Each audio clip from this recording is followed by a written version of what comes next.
Formatting in Excel. Changing column width. There are two ways to change the column width. Using the menu bar. Place the cursor anywhere in the column whose width you want to be changed. Click on the Format menu and choose the column option.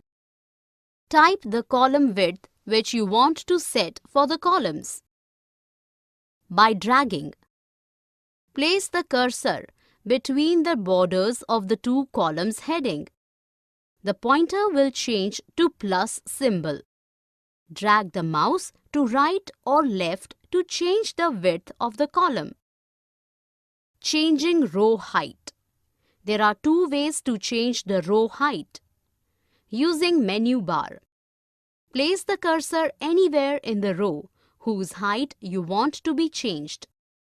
Click on the Format menu and choose the row option. Type the row height which you want to set for the columns. By dragging. Place the cursor between the borders of the two row heading borders. The pointer will change to plus symbol.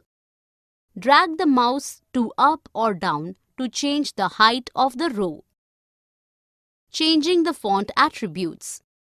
We can change the font style, size and color through the font attributes. We need to follow the following steps to change the font settings. Click on the cell whose font you want to format. Click on the Format menu and choose Cell option. Click on the Font tab.